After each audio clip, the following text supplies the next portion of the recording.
it doesn't move forward. Oh boy. That's the quality of Lukaku, Romelu Lukaku. Because this man, he has somehow legally robbed 400 and odd million pounds from clubs. How the hell do you legally rob 400 million? I don't understand it. Is there something I'm doing wrong in life? I mean, you just need the right representation. I mean, the least he's been bought for is about 70 million. So, you know. Exactly. And this guy's transferred about 5 times in his career. The most coveted player in the history of football is a giant, not to be racist, a giant black man that can't finish. He's the only black man that I know can't sprint. Right, he's moving like he has a multiple sclerosis. Hey, trust me. Any Jamaican striker plays better than him. Whisper from KC plays better than him. Oh, we're going to talk about Whisper. We're going to talk about schoolboy football, but not now. Leave that. The world should know. That bald-headed joke of a striker, and not to be critical of Lukaku, but I am being critical of Lukaku.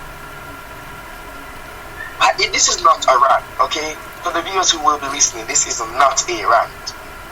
This is just merely me being realistic in my judgment and assumptions of Lukaku. If Lukaku scores tomorrow, if he starts and if he scores, or even if he comes out and scores, right, and Belgium go through, I need you all to give me a forfeit to do. What is it? To jump in a tub of ice water? What is it? Whatever it is. Now, I'm willing to bet that. Well, you want me to shave one of my eyebrows? Fine. I'll do that. Right? Because I'm almost that confident. And I don't want to be the Irish guy on YouTube. I don't want to be the guy who's known for giving wrong predictions. But so far, I've only missed a couple. And this one is not a miss. Lukaku will not score tomorrow. And I don't think that Belgium has the courage to win. Hey, to be honest, I don't think Belgium has it either. Belgium, you look at this Croatia team, and I mean, they've improved since the last 4 years, and that's scary because their team was not that good. You know, people say the last 4 years they weren't really that good a standout team. And now they have, they've improved even defense. You see Josko and Vardial in the back line. They've gotten better but people thought they would have gotten worse. This is going to be a difficult game for Belgium, and this is coming from a team that's been number one for the past 4.5 years or so. They were number one at the last World Cup. They didn't do anything. They lost number one this year to Brazil, and they still have not done anything. So it's really, no one cares about Kevin De Bruyne. Kevin De Bruyne is crap. I've been saying that. I've been saying that De Bruyne is crap. They just give him space in the Premier League. Just tell him to do what he wants. I could never say De Bruyne is the best Premier League midfielder of all time, and I was alive to witness an informed Cesc Fabregas at Chelsea. There's no way in hell. No way in hell. But this is a show, but I think De Bruyne just has something a little bit more. Oh, he's got ginger hair. That's it. Move on. To other stories though. Other ones though. The best Premier League midfielder of all time, and I am very much biased in this decision. But it is Paul Scholes, and I would. Yes, we agree. Move on. Don't want to cause a riot. Other group games. I mean, after Sunday on Monday, games started to actually have goals. Cameroon from 3-1 down to 3-3 draw with Serbia. Vincent Aboubakar with a brilliant performance off the bench. Eric Choupo-Moting scoring. Serbia now on the brink, but Cameroon can win and go through. Serbia is still not starting Dusan Vlahovic, and we know about what's going on in Juventus. For a player of his caliber, 2 questions: why is he not starting? And 2, do you think he will be seeking a move from Juventus, for example in January or the summer, to see if he can stake a claim to start over Mitrovic? Honestly, I think it just has to do with form. As you know, Juventus hasn't been performing well. Mitrovic, on the other hand, has suffered amazing fortunes in the Premier League. We'd have to question the manager's decisions, though. Why is he still only playing one striker up front? Clearly their wingers can't produce enough for Mitrovic to get anything at all. You need to stop playing Sergei on the wing. Exactly. You need to shift your formation to facilitate a strong midfield that can control play and put your two most dangerous players up front. That's the only way you guys can get a result. Right? As you said, Cameroon 3-1 to 3-3, that was amazing. Yet another player better than Lukaku, Vincent Abubakar. Amazing stuff, really. Scored as he came on, and then literally a couple of minutes later he banged in another one. Well, he assisted for the third, I should say. Easy tapping, easiest goals of his career, but we've seen Moti miss easier than that before, so yeah. Excellent finishing from him, if that's the case. Couldn't do it on a rainy night in Stoke, but he could do it in the Champions League and on the world stage. Just don't understand Choupo-Moting. That just shows a sheer caliber of Stoke City. Honestly, but yes, as to transfers, I believe that he will hand in a transfer request.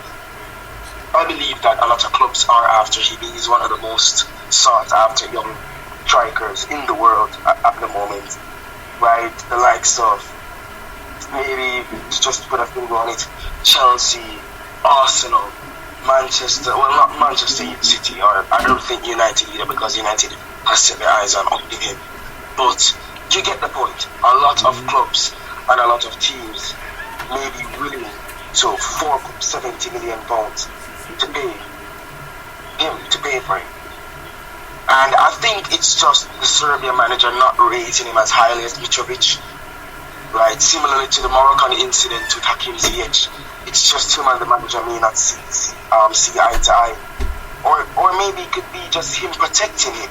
I don't know why he would protect him though. There's no chance Serbia get to the knockouts, but you know, he's protecting him.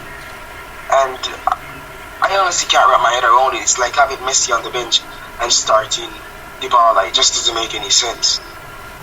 Yeah, it's a weird decision. Alright, let me do a more accurate comparison. It's like having a Yeshua Kimmich in your CDM and you start with Comedy over it. That makes sense? or a what do you call it? Danny Alves in a right back. Plan Danny Alves, and you say, how about I chuck in Serginho Dest there instead? That's the same caliber. It just doesn't make sense.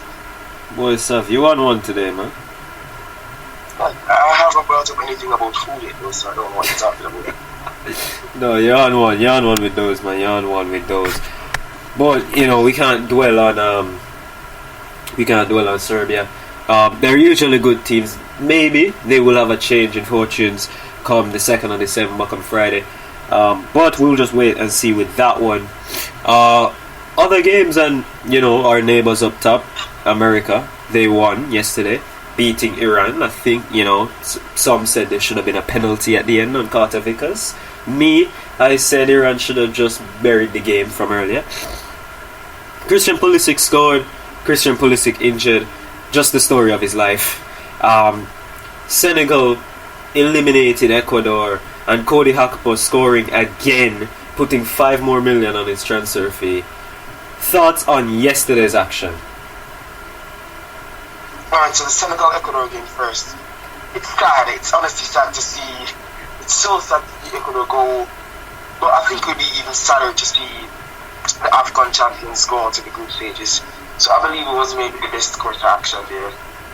You know, Ecuador certainly did come and they did entertain. And that is the glory of the World Cup that we like. Gakpo, yes. That's like his third goal of the group stages, about third goal of the group stages. Yeah, it's his third goal. He's joint top for the Golden Boot. He's absolutely amazing. Yeah, sure. Transfer fees going to skyrocket through the roof with that one. And what was the last match again? USA, Iran. We couldn't talk about England and Wales, but I don't see the point. Wales, alright. Let me just attack two of them at the same time. USA, Iran, I'm very pleased that USA has gone through. Just solely due to the fact that they are from the CONCACAF region, they are representing us, and we want to see them do well. Right?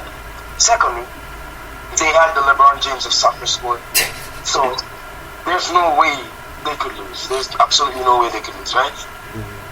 And this segment, well, not this segment, but this this may spark some controversy what I'm about to say. Wales is not good enough for the World Cup. I mean, I think we knew that. We all wanted Ukraine. European teams are not good enough for the World Cup. That's where the controversy lies in. Most European teams are not good enough for the World Cup. This World Cup has exposed so much in the world of football, showing that even the young underdogs can come forward and disrupt the typical run of play that we've seen for the last 20 years with European nations constantly winning. This World Cup has shown that a plethora of these European teams are not good enough. Right? They're sloppy and they're just getting hyped because they're from Europe. Hell, Chile beats half of these European teams in the World Cup. To be honest, they already did. And they already did. Right? But let's keep it on topic with Wales. Wales offered nothing to this tournament. They offered no fun, no excitement. Garfield was probably playing golf, to be honest. Golf simulator. Right? This is a question. I'm just questioning it. I didn't want Ukraine to go because I didn't want the constant stop war thing. Right? I just couldn't bother with it. But at this point, I think it would have been better if they went because at least they'd score a couple goals. At least they'd entertain us. At least the world would stop and watch them. No one's gonna sit and watch Wales versus Iran.